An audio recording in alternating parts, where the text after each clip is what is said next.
electronics on the music scene in the coming years, because the microchips were new. The little chips that you put into the back of the devices were new to the scene. And what happened was there had been a revolution in the processing of the chip itself, which has been what they call micro scale down. So we moved from valve to transistors, and then we moved to microchips. Okay, today we're now in the world of what they call nanotechnology, which is what's driving the, you see when they see them flicking the phones like that with their fingers, that's called a piezoelectric effect. Okay, I'm showing off now with my Cambridge University, so forgive me, Eddie. But it's interesting to see where we're going now. Now, as you know, Eddie, I'm in the process of producing a couple of movies. I don't know your opinion on the movie scene, but I approached Stingray Productions with Bubba Ranks, who did the track with Peter Orange and Mysterious Girl. Okay. And Bubba did a cover with a girl called Samantha on the record itself. And it's a good cover. We did the track in about 3 hours, one evening over in Harlesden, over at Stingray's offices, and he was kind enough to do us a patch up. And we took the tracks to the BBC and to ITV, and they put the tracks on the news, and we'll morph the story around the whole idea of this fascination of this story of, based on my life in the Royal Air Force, because I was involved with spy technology in the Royal Air Force and satellite technology, and I left the RAF to do a degree at Cambridge University. And once I did pass my interview, I didn't go up there. I got involved in the music scene in London. But one of the interesting things that happened to me whilst I was in the Royal Air Force, I met Her Majesty the Queen, and like you and I are chatting and having afternoon tea, it was a similar kind of situation in the RAF, very, very casual kind of meeting. And meeting the Queen, we're in her 60th Jubilee year now. We're all in Britain, we all live in Great Britain, we're all relaxed. We use the Queen's image and likeness to keep us going, called money. It's her photograph on the money, basically. Whether we like it or not. And people have all kinds of opinion about the royal family, but they themselves, I think they're very brave to allow their image and likeness to be used in such a commercial way, basically. And if you take where we are now with regard to the Jubilee year, one of the things I plan to do is to do a tribute to Sir Coxsone in the next 12 months. This is Clement Coxsone Dodd now, not Lottie Coxsone. Clement Coxsone Dodd, hopefully at Wembley Stadium, as what we call Love Aid. Okay? Instead of Live Aid, we call it Love Aid, basically. Okay. And one of the things, you have strong opinions on the black music scene in London, especially the sound system and studio scene. You know, we've got the easy street to this world. Doctor Who, Dennis Bovell, as he called himself, he had his own scene. The Coxsone had his own scene with the Lovers Rock scene. Bertie with Sugar Mine and those guys' crew had their own scene. Desmond with Gene and the Bumble, he had his own scene. And then you had the scene David Radigan and those guys come out to the radio scene.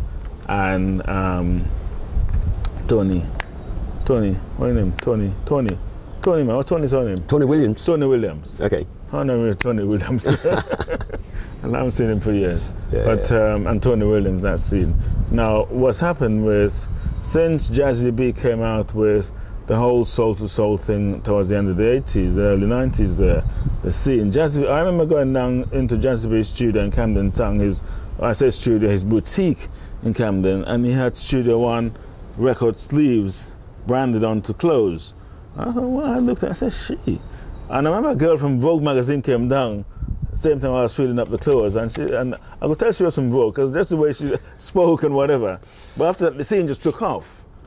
And Camden Market came about because of that scene, basically, where now you have this branded street item with the funky dread, and like you have your medallion. And what I'm saying, that's now, what's happened now is the disco scene has morphed into the streets in a new way. Now, if you take this whole idea of branding that we have now in the music industry, where you have J-Lo doing, promoting Venus, the hair care product, for instance, or promoting her own brand of perfume, promoting her own brand of aftershave, hair care product or whatever. It's interesting to see how today's generation of young people are very savvy about branding. And one of the things I intend to do in the next 12 months when we put this expo together, I'm going to call it Afro Universe Expo, Afro Universe Media Expo. and this will be somehow, I'm going to try and morph it. And if you go onto red5599.com, you'll find details about the expo there already that we've already put up. Okay. Now, it's going to be like Live Aid, although we're calling it Love Aid. And the whole idea is to entice the international music community around the world to, including, I approached rather prematurely the BBC about getting involved a while ago, but because Barack Obama had just come into power, the BBC put it on hold and said, Cass, when you're ready, give us a call again. So it will happen at some point. So as you know, you had some history to do with the original Live Aid when that came about. So tell us about that, Eddie. Okay, no, that was really quite stressful, actually. I was at home, actually, just watching TV, and I thought, wow. I saw this thing on my television screen, and it just really sort of like, wow. This is still happening in today. And I said about approaching a lot of the record companies. Went to Harvey Goldsmith. He says, sorry, Eddie, it ain't gonna happen. I went to Chris Wright from Chrysalis Record. Ain't gonna happen. As far as they were concerned, the public was absolutely bored with charity. So I went to my friends at London Weekend Television and I said, this is what I want to do. And I went to Greg Dyke. He was then the director at London Weekend. And Greg says, well, okay, we'll give you a studio, but I can't give you any staff. Because that's going to be expensive. I said, what about if I approach all the staff, you know, like props, stage manager, camera, lighting, all of those technicians. And I went around the entire company and I got a team. So I went back to him, I said, right, I've got the team, can we have the studio? He says, okay. 2 weeks after we started production, there was a big announcement. Bob Geldof and Harvey Goldsmith was going to do a Live Aid concert. On our show, we had 22nd Street, I performed, John Conte, and quite a few other well-known people. And we did the show, and we made quite a bit of money. But what was interesting, on the night of the shoot of the event, Greg Dyke was in the control room, and his words were, I wish to God I had given you 2 cameras. And basically, they've kept that for doing spontaneous live music on television, which has never been done. All live music were recorded. So that film was used for a training program. So, you know, at the end of the day, as far as I'm concerned, you know, Bob were in a position to do what I was trying to achieve. So, you know, it doesn't matter, in my opinion anyway, who were able to take it to the ultimate, and I think he did. If you take the whole idea of Live Aid, I mean, it ended up as a very dynamic occasion, didn't it, for everybody?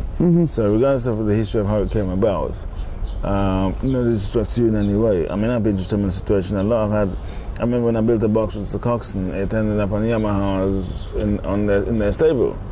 But that's where the business is. If you don't move quick and move fast and utilize your commercial contacts and stuff, things can happen. But there's no way that you would have anticipated that what you were trying to do with Live Aid at the time could have ended up so big, with people like Quincy Jones in America, Michael Jackson, Diana Ross, and those people doing their own version in LA, Feed the World, as it was called then.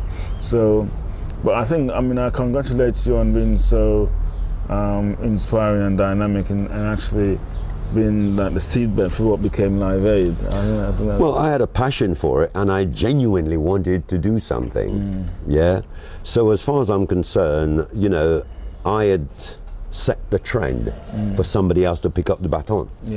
Yeah, and that's what happened. So as far as I'm concerned, you know, that hasn't taken away what I felt and the inspiration of what I wanted to achieve. So, you know, I can only say, well done, Bob. It does happen. I mean, but you know, you've touched on a couple of things earlier on.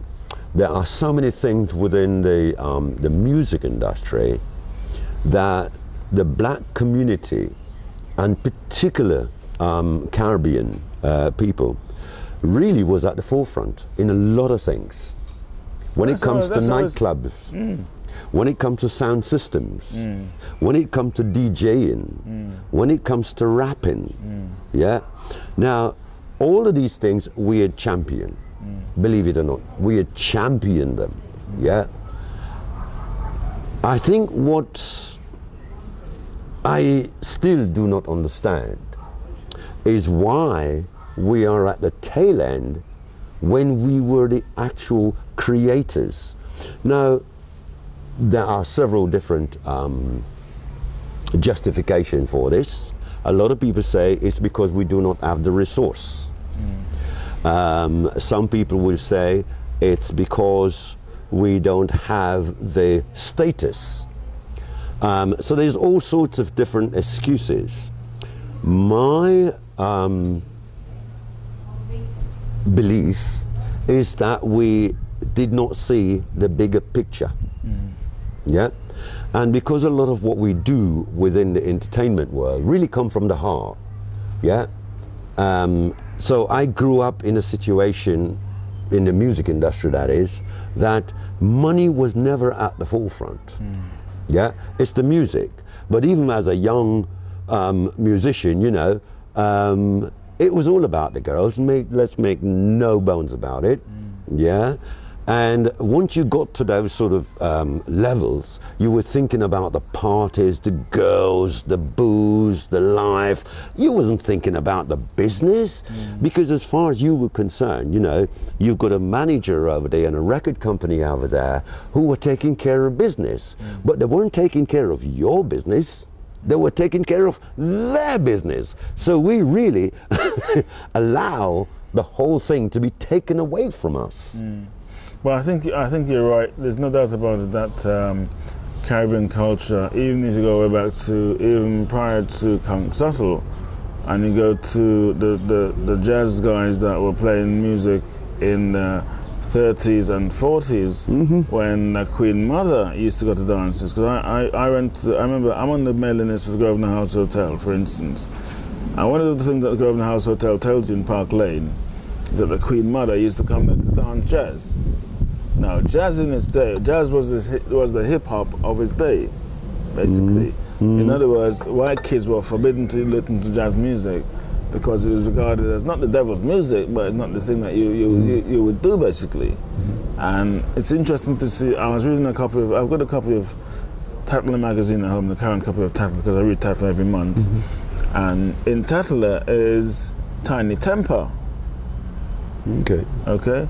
Now, Tiny did a track a while ago which managed to go up to, I don't know if it ended up in number 1 or where it went, but Tiny is now in the top 10 of the movers and shakers, along with Prince Harry and Prince William and these guys in Tatler magazine. So it's nice to see that happening, that someone can come from deep within the black community and end up as an it guy in Tatler so quickly.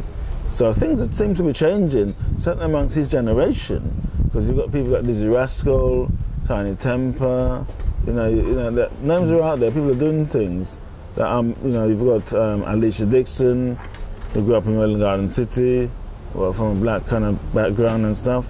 So it seems as though with the internet now, media's morphed in such a way that people aren't really looking so much about where you come from, but it's what you can offer the marketplace. Because there are entrepreneurs out there, like the Simon Cowells of this world, that will shape your career. Because look what he did for Leona Lewis, for instance, who came from a Council's background in Stockton, wherever she lived. And I saw Leona, I remember seeing her in Vanity Fair magazine, a full page in Vanity Fair. Now, Vanity Fair is reserved exclusively for the Hollywood top of the creme de la creme list, basically. Yeah, when you're in the cover of Vanity Fair, it means that you're the business. Yeah. I mean, it's funny you should say that, actually. For 3 years, I was one of the organisers of Westminster Council Ribbon Day. And we did that for 3 years. The first year we had Frank Bruno and quite a few other celebrities to launch that. The second year we had Prince Edward. And the third year we had Princess Diana, Sir David Frost, Esther Ranson, Bill Wyman, and it all took place in Covent Garden. Now, it all seems to have sort of disappeared since Lady Porter of... Great Shirley Porter. Lady Porter was the leader of Westminster Council. Yeah, the great Shirley Porter. Shirley Porter, yeah. And, you know, she was very passionate about what was happening in the borough of Westminster. And she really wanted to do something about it in terms of really try and address the issue of drugs among young people. Okay. Eddie, can I draw you back to where we are today with regard to marketing of music and films and television programs around the world? Because I know you've been to Cannes and Maidem and all these festivals over the years yourself. Now, show business have taken off in a big way with internet websites like TMZ, the Daily Mail website, the Huffington Post, Salon.com, Variety magazine. All the newspapers now having their own websites and stuff.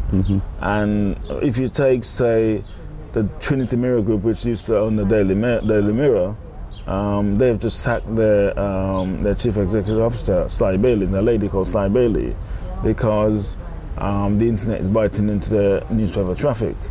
Okay. The revenue in the newspaper.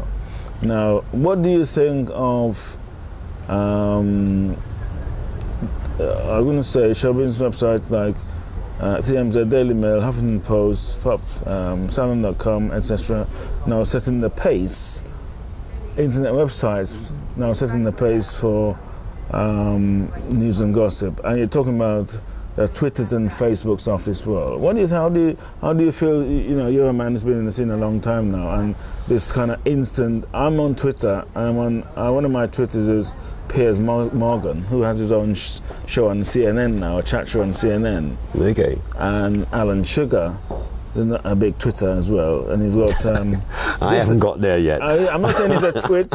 I'm not saying Lord Sugar's a twit. I'm just saying because he and I come from the same roots of electronics and stuff. So I'm not going to. I haven't yet become a twit. Okay.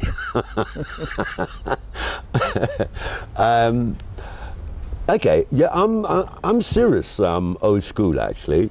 And I was dragged into the modern technology screaming. Literally dragged into the technology. You know, and I've come to the conclusion now, you know, there's an old saying, if you can't beat them, join them. Okay? And you can't stop progress. Now, technology is there to assist us, in my belief. When it comes to any form of creativity, it's there to enhance what we're doing and assist us. It's not there to do the job for us.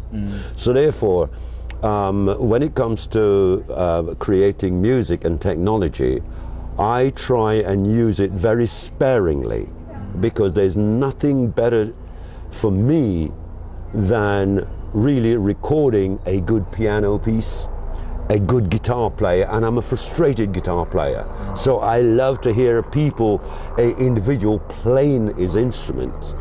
Yeah. So therefore, you know, it goes side hand in hand.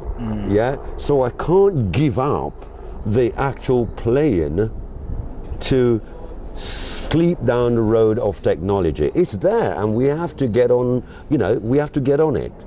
Hence, it took me all these years to actually set up a website. Now, interesting that you mentioned this, because it is said that the Rolling Stones were the first people to be on the World Wide Web. I can assure you it is not true. Okay. My first solo album was the first music to be on the World Wide Web, and it is called Experience. Okay. Absolute fact, undisputed. Right? What I didn't do is to follow it out because I thought it was a Mickey Mouse thing, you know. I didn't really see the bigger picture. So therefore, I wasn't able to utilize what had happened. It had just emerged. Okay. Can I bring you back to this whole idea of music and movies? Because one of the things that we amongst the black community in London and the white music community to a degree, and the Asian and the Chinese community and the Latino community in London, coming out of the UK. Today I was reading in The Guardian today that Pinewood Studios have just got funding to expand Pinewood Studios, Okay. which is now 65 years old, okay? And Pinewood Studios, 75 years old. And Pinewood Studios have now got £500 million to expand the studio to compete with Hollywood in a big way. Although a lot of Hollywood movies like James Bond, the current James Bond for instance, has been shot in Pinewood Studios. One of the things that we amongst the black community, black musicians in London, or black musicians, stroke entrepreneurs and producers have not been able to do is to get our music into films in a dynamic way. I know Dennis Bovell has managed to do some of it over the years himself, got a couple of scores here and there at the BBC.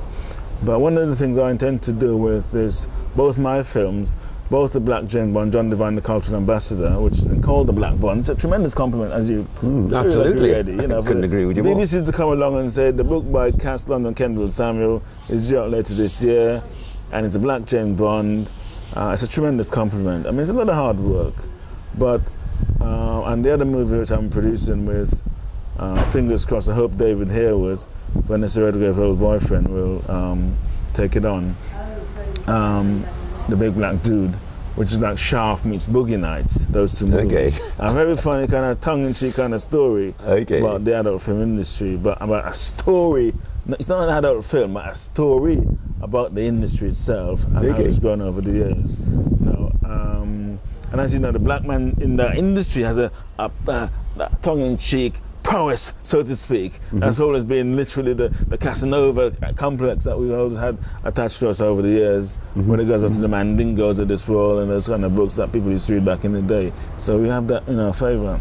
But one of the things I intend to do in the next 12 months or so as we move on with the movie, what I intend to start shooting this time next year, May, June next year, and allow the James Bond traffic to cool down with the current James Bond, let the PR traffic cool down, and then we start shooting next year with the other two movies. Now, Harewood has said to me he wants £2 million to play Sugar Ray, the Big Black Dude. And whether we pay him that or not is another thing coming, but it's nice to know he wants a lot of Spondoolies to play the role.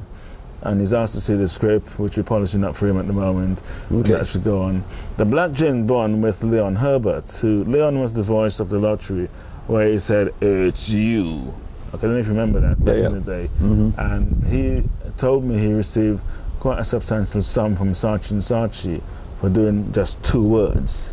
And he lived on that for years, literally. Because that commercial was all over the place, wasn't it? Yeah. On radio, on television, it's you, and people, it's me today, and they win your lottery and stuff. So one of the things I'm alluding to right now is music in films. And I hope sincerely that guys like yourself, and Noddy Cox, and Black Adred, and Levi Roots, and those guys in Jamaica, and the Quincy Jones of this world, and LA, and Babyface, and Puff Daddy, and some of the other musicians, and the white guys as well that's involved in the scene, names I can't mention at the moment, the Simon Coles of this world, are going to help us out with regard to scoring the movie up and bringing music to the movie itself to score it up. Because one of the things that make a movie sell these days is, if you're talking about James Bond, for instance, there's a lot of music in the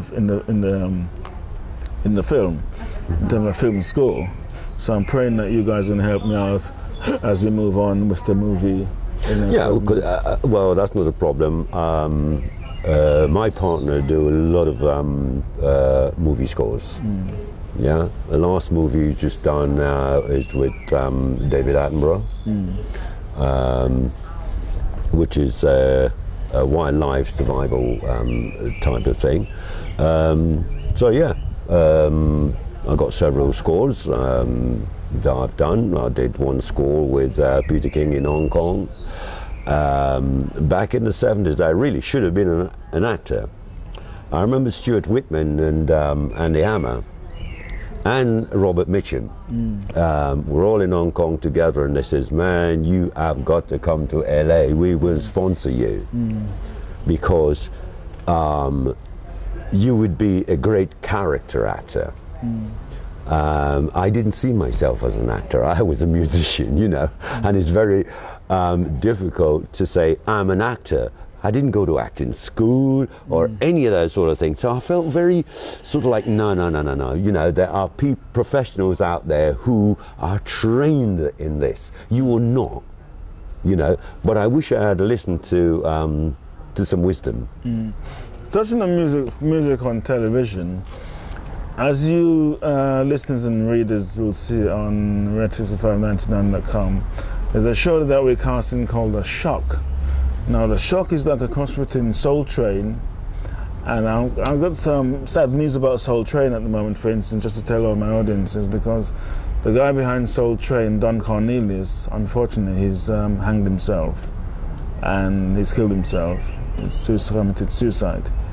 And I started to know that after developing Soul Train as his baby for over the years. The great Don Cornelius is now in the sky, in the heavens. But what I plan to do with The Shock is a program that covers pop, jazz, reggae, hip-hop, soul, R&B, rock, country, blues, etc., etc., etc. I write a dynamic show across the board, like a cross between The Tube with Paula Yates and Jules Holland, Top of the Pops, MTV bass type stuff, and Don Cornelius' Soul Train, combining all those different elements together, but with a live feel to it. And I suppose in some respects there's a market for that kind of show, because it's a show where people are playing their instrument, not so much like the type of thing that Simon Cowell is doing at the moment. We're talking about a casting call kind of show. The Shock is just an entertainment show itself, where you just put on a show according to how talented you happen to be. So you come in and play your instrument or whatever. So back to the more kind of old school kind of idea, but I think it's what's needed right now, because there's a gap in the marketplace between what Simon Cowell is doing and what people are doing on an amateur basis on the internet, which is like putting up their own music on MySpace, and they need a marketplace that's credible, that's dynamic on a wide basis now. What I intend to do with the Cast London show, and by the way, I'm talking to Eddie Capone. I'm Cast London, and I'm talking to Eddie Capone, who's one of the veterans in the entertainment business in London.